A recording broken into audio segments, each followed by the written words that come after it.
నవీన్ యాదవ్, అంజన్ కుమార్ యాదవ్ లేకపోతే బొంతు రామ్మోహన్ ఒక 3-4 పేర్లు ప్రధానంగా వినిపిస్తున్నాయి. అందులో మీ పేరు చాలా గట్టిగా వినపడుతుంది ఈ మధ్యలో. పోస్టర్లు కూడా వేసినాయి జూబ్లీ హిల్స్లో ఈ మధ్య. ఏంటి జూబ్లీ హిల్స్ని ఎందుకు ఇంట్రెస్టెడ్గా ఉన్నారు మీరు? ఎందుకు జూబ్లీ హిల్స్ ఎందుకు ఇంట్రెస్టెడ్ ఉన్నామంటే అనివార్య కారణాలుగా అనుకోకుండా గోపీనాథ్ ఎమ్మెల్యే గారు చనిపోవడం జరిగింది. జూబ్లీ హిల్స్ కాన్స్టిట్యున్సీ సికింద్రాబాద్ పార్లమెంట్లో అది ఒక కాన్స్టిట్యున్సీ. ఆ కాన్స్టిట్యున్సీలో నేను ఎంపీగా ఉన్నప్పుడు చాలా వర్క్ చేసిన. నగర కాంగ్రెస్ అధ్యక్షుడు 2 సార్లు ఉన్నాను. నగరానికి వస్తుంది ఆ కాన్స్టిట్యున్సీ, నా పార్లమెంట్కి వస్తుంది ఆ కాన్స్టిట్యున్సీ. కార్యకర్తలతో సంబంధాలు ఉన్నాయి. అట్లే ఉన్నారు. చాలా కోట్లాది రూపాయలతో అన్ని డివిజన్లలో జూబ్లీస్లో పనిచేసిన. షేక్పేట డివిజన్ కానీ, బోడాబండ, రైమత్ నగర్, ఎర్రగడ్డ, యూసుఫ్గూడ, ఇవన్నీ ప్రాంతాలలో 7 డివిజన్లలో అనేక అభివృద్ధి కార్యక్రమాలు. మీరు ఎంపీగా ఉన్నప్పుడు సికింద్రాబాద్ ఎంపీగా ఉన్నప్పుడు ఎంపీగా అయిన తర్వాత 2 సార్లు కాంటాక్ట్ చేసినా కదా, 4 సార్లు సత్సంబంధాలు ఉన్నాయి కార్యకర్తలతో. ఆ ప్రాంతంలో ఉండే ప్రతి ఒక్కరితో ఉన్నాయి. ఇప్పుడు మొన్న జరిగిన ఎలక్షన్లో కొన్ని వర్గాలు మాతో లేవు. కష్టకాలంలో మేము కాంటాక్ట్ చేస్తున్నాం ఇప్పుడు. ఇప్పుడు ఇది గెలిచింది ఇక్కడ నగరంలో ఒక శాసనసభ్యులు 29లో 29 నేను కాంటాక్ట్ చేసిన. మా అత్తతో పాటు అప్పుడు ఎంఐఎం సహకరించలేదు, బీజేపీ మందకృష్ణ వాద కుల్లా చెప్పిండు కదా బీజేపీకి ఏమని చెప్పిండు. ఆ క్రిస్టియన్స్ వేయలేము మాకు. ఇప్పుడు కొన్ని వర్గాలు, అన్ని వర్గాలు ఇప్పుడు కాంగ్రెస్ వైపు వచ్చినాయి. అందుకోసం ఇప్పుడు కష్టకాలంలో మేము ఫైట్ చేస్తాం. ఇప్పుడు ఒక అవకాశం ఉంది, రూలింగ్ పార్టీ ఉంది ఇక్కడ. అంతా ప్రభుత్వంలో మంత్రుల ఇన్ఛార్జ్లు వేసారు, అన్ని పనులు చేస్తున్నాము. ఇప్పుడు 2 నెలల నుంచి అక్కడ అనేక అభివృద్ధి కార్యక్రమాలు చేస్తున్నాం. నేను అందట్లో సీనియర్ కాంగ్రెస్ నాయకుడిని కదా, యువజన కాంగ్రెస్ నుంచి ఎన్ఎస్వై యువజన కాంగ్రెస్ నగర అధ్యక్షుడిగా, నగర కాంగ్రెస్ అధ్యక్షుడిగా, యువజన కాంగ్రెస్ రాష్ట్ర ఉపాధ్యక్షుడిగా, జనరల్ సెక్రటరీగా అనేక. ఏంటి ఆ పోస్టర్ల గొడవ ఏంటి? నవీన్ యాదవ్ ఎవరితో నాకు అభిమానులు వేసుకుంటారు వాళ్ళు. నువ్వు వేస్తే నా అభిమానులు వేస్తారు, దానికి మనం ఏం చేస్తాం? ఒకళ్ళు వేస్తే వాళ్ళ అభిమానం మా అభిమానులు వేస్తారు. వాళ్ళకు ఉంటుంది కదా లోకల్గా. మీ పర్మిషన్ లేకుండా పడవు కదా, పడితే తప్పేముంది ఉన్నా. కాంగ్రెస్ ప్రజలలో ఇప్పుడు ఎట్లా ఎలక్షన్ వస్తుందిగా, ఇప్పుడు ఎవరెవరు వస్తే ఆ పిల్లలకు అది ఉంటుంది కదా ఇగో. కొత్త వచ్చాలు పెడుతుంటే మా నాయకుడు ఇంత సీనియర్ ఉన్నాడు మేము ఎందుకు పెట్టుకుంటే ప్రజలకు తెలుసు. ఇవాళ రేపు ఏమైంది, ఆర్భాటం చూసే ఏదో అయిపోయింది అనుకుంటున్నారు. ఇప్పుడు గ్రాస్ రూట్ పనిచేసిన చూడరు. జూబ్లీ హిల్స్లో ఎక్కడ చూసినా కూడా నవీన్ యాదవ్ పెద్ద పెద్ద ఫ్లెక్సీలు, హోర్డింగ్స్ ఇవి కనిపిస్తున్నాయి. హడావిడి గట్టిగా కనిపిస్తుంది. హడావిడి నువ్వు చాలామంది హడావిడి చేస్తారు. సిఎన్ రెడ్డి చేస్తున్నాడు. అట్లా అంటే హడావిడితోనే. ఇంకో కొత్త పిల్ల యాదవ్ వచ్చింది ఆమె చూడలే, పేద విజయలక్ష్మి యాదవ్ పెద్ద పెట్టలే. మళ్ళీ అది అడుగుతలే నువ్వు చెప్పి పెట్టలే. పోస్టర్ అడుగుతున్నాను, పెద్దగా పెట్టింది, అందట్లో పెద్దగా పెట్టింది ఆమె. దానికి ఏమంటావు? ఇప్పుడు ఇవన్నీ బలబలాలు చూపించుకోవడానికి. బలబలాలు కాదు, పని బలం చూపిస్తున్నాం. అప్పుడు నేను ఆల్రెడీ పంపించింది కదా. అవును చూసిన, నేను కూడా చూసిన. చూడు అవును వర్క్ చేసిన వాళ్ళు ఏమైనా ఉండేనా ఇంతకుముందు? ఆయన ఒక డివిజన్కి పరిమితం ఉండే. నేను మొత్తం పార్లమెంటు అసెంబ్లీకి నేను అలా సేవలు అందించిన కదా. అవునా కదా, సేవలు అందించిన. ఇప్పుడు కావాలి కదా గట్టిగా నగరంలో ఒక నాయకుడు. ఇందులో స్వర్గీయ బి జనార్దన్ రెడ్డి ప్రాతినిధ్యం వహించిన కాన్స్టిట్యున్సీ.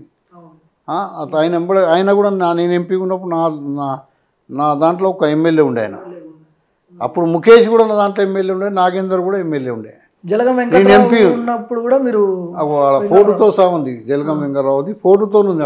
ఒక్కసారి కెమెరా మ్యాన్ వీలైతే ఆ ఫోటో చూపించండి. జలగం వెంకటరావుది పక్కకు మీకు వీలైతే ఉందా? పక్క కూకుని అసలు జలగం వెంకటరావు, రాజీవ్ గాంధీ మరి అట్లా పోతే రాహుల్ గాంధీ ఎన్ని లేవు. రాజశేఖర్ వైఎస్ రాజశేఖర్ నా చెయ్యి పట్టుకున్నట్టు సోనియా గాంధీ కల్పిస్తుడు, మన్మోహన్ సింగ్, అబ్దుల్ కలాం ఆజాద్, ఇంకా ఇన్నున్నాయి, ఒక లారీ నిండు ఉన్నాయి ఫోటోలు. కానీ ఉప ఎన్నికలో గెలవాలంటే ఓన్లీ సీనియారిటీ ఒక్కటి సరిపోతుంది. సీనియారిటీ అంటే నేను పని చేసిన అంటున్నా, పనితనం. సీనియారిటీ అంటే నేను పని చేసిన, ఆల్రెడీ పాంప్లెట్ వస్తున్నా, ఇంటింటికి పేపర్లలో వేసి నేను చేసిన అభివృద్ధులు. హై టెన్షన్ వైర్లు, ఫైబర్ బోర్డులు, ప్లే గ్రౌండ్లు, గ్రంథాలయాలు, 100 డ్రైనేజ్ అవన్నీ చేసిన నేను ఎన్నో వందలాది బోర్లు వేసిపించి నాకు గుళ్ళు అది పైసలు ఎంపీ ల్యాట్తో కాక గుళ్ళు గోపురాలు మస్జిద్లు చర్చిలకు కూడా ఇచ్చిన నేను అభివృద్ధి చేసినాం. ఇప్పుడు హైదరాబాద్ నుంచి మంత్రి పదవి లేదు. అవును. జూబ్లీ హిల్స్లో కాంగ్రెస్ అభ్యర్థి గెలిస్తే పక్కాగా ఇక్కడ నుంచి మంత్రిగా ప్రమాణ స్వీకారం చేసే అవకాశాలు ఉన్నాయి. సో అంజన్ కుమార్ యాదవ్ అందుకనే జూబ్లీ హిల్స్ మీద పట్టు సాధించడానికి గెలవడానికి మంత్రి కావడానికే ఇంట్రెస్ట్ చూపిస్తున్నాడా? ఇగో 2 సంవత్సరాలు అవుతుంది అధికారంలోకి వచ్చి వచ్చిన దాంట్లో ప్రతిసారి ఇప్పుడే కాదు ఎంతమంది సీఎంలు ఉన్నా అంత నుంచి మా కమ్యూనిటీ నుంచి ఒక యాదవ్ మంత్రి ఉంటాడా ఎప్పుడు Brahmananda Reddy, Vijayabhaskar Reddy, Rajasekhar Reddy, Rosaiah, T Anjaiah, doctor YS Rajasekhar Reddy, ఆ కాలం నుంచి ఈ కాలం వరకు డాక్టర్ మర్రి చెన్నారెడ్డి, ఇక యాదవ్ ఉన్నాడు. కమ్యూనిటీ ఉన్నది. కమ్యూనిటీ లార్జెస్ట్ కమిటీ కదా. ప్రాతినిధ్య ఈరోజు రాహుల్ గాంధీ జిత్నా ఆబాదీ ఇట్నా ఇస్తదారి అంటుండు కదా. ఖచ్చితంగా ఇంకా జిత్నా ఆబాదీ ఇంకా ఇస్తదారి అంటుండు కదా.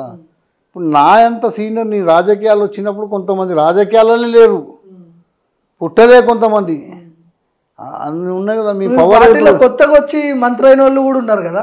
అది అయింది కదా. ఇప్పుడు అందుకోసమే ఇది అయింది. ఆ ప్రభుత్వం వచ్చింది అయిపోయింది. ఇప్పుడు కానీ ఇప్పుడు కావాలి కదా. అసలు అది అయిపోయింది గతం. ఇప్పుడు నేను కావాలి అట్లా నడవద్దని అంటున్నాను నేను.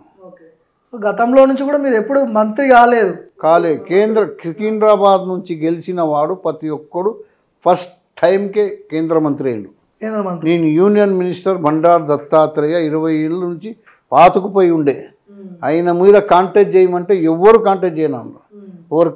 ఎవరికి చేయనన్నారు. ఒకరికి ఇస్తే ఆయన ఇచ్చిపోయిండు. నాకు ఓడిపోయేది ఇస్తాను బీపామి ఇచ్చేసి ఉరికిండు. ఆ టైంలో నేను కష్టకాలంలో వచ్చి నిలబడ్డాను. కాంటాక్ట్ చేసిన ఎవ్వరు వద్దన్నారు. బండారు దత్తాత్రేయ మీద ఎవరు చేయనన్నారు.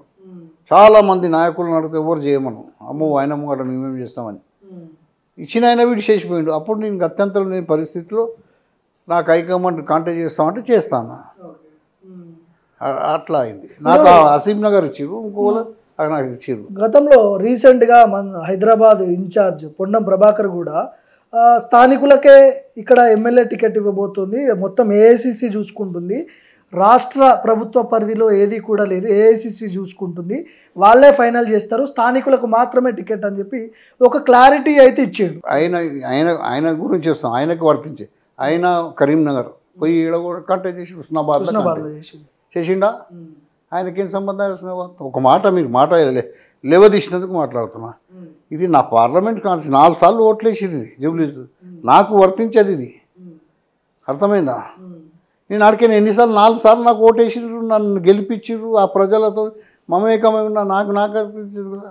ఆయన అన్నాడు ఏం ఆలోచనతో అన్నాడు. అట్లా కాదు, ఏమన్నా నేను బయట ఇతర రాష్ట్రాలకి వచ్చినా వాళ్ళు ఇంకా వేరే దేశంకి వచ్చింది. అది నా గురించి అంటున్నాడు ఆయన.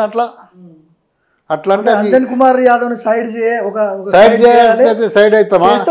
నగరానికి అధ్యక్షుడు కదా, నగర కాంగ్రెస్కు అధ్యక్షుడు. ఇప్పుడు 3 తుకులలేంది, అప్పుడు ఇవ్వలేదు. నేను నగర కాంగ్రెస్ అధ్యక్షుడు ఉన్నప్పుడే ఈడ గవర్నమెంట్ వచ్చింది, మేయర్ వచ్చిండు, అందరు ఎమ్మెల్యేలు గెలిచిరు. నాగేందర్, ముఖేష్, పి జనార్దన్ రెడ్డి, శశిధర్ రెడ్డి అందరు నేను సిటీ నగర అధ్యక్షుడు ఉన్నప్పుడే గెలిచిరు. రెండోసారి మళ్ళా నగర అధ్యక్షుడిని చేసి సేటికి మనోబలం దెబ్బతినొద్దని నేను పట్టుకొని ఉన్నాగా. కాంగ్రెస్కు 10 సంవత్సరాలు అపోజిషన్లో ఉన్నప్పుడు కష్టకాలంలో నేను ఉన్నా కదా. అప్పుడు ఎవరు లేరు, మరి ఎవ్వరు లేరు. ఇప్పుడు ఉన్న దాంట్లో ఎవ్వరు లేరు. నేను కష్టకాలం పట్టుకొని ఉన్నప్పుడు, అప్పుడు చంద్రబాబు నాయుడు 10 ఏళ్ళు ఉన్నప్పుడు కష్టకాలంలో నేనే ఉండి అప్పుడే రోజు ఉద్యమాలు చేస్తే అప్పుడు గవర్నమెంట్ వచ్చింది. కాళీకుండల ప్రదర్శన, పంచినీటి గురించి, కృష్ణా 1, కృష్ణా 2 ఇవన్నీ పోటీ చేసి నిరంతరం ఉద్యమాలు చేస్తుంటివి. ఇప్పటికీ నాకు ఇప్పటికీ కేసులు ఉన్నాయి నా మీద. మీరు ప్రతిపక్షంలో ఉన్నప్పుడు గవర్నమెంట్ పెట్టిన కేసులు, ఓకే, అపోజిషన్లో అవి ఇవి యాక్టివిటీస్ చేస్తుంటే పెడతారు కదా గవర్నమెంట్ కేసులు. ఇవన్నీ గవర్నర్ దగ్గరికి పోతే ఆడధర్మ ఈడీ కేసు ఉంది నా మీద. ఈడీ 3 సార్లు పిలిచి నన్ను 5-10 గంటల గురించి నానా బూతులు తిట్టిన. అంటే దానికి ఏమంటారు మరి?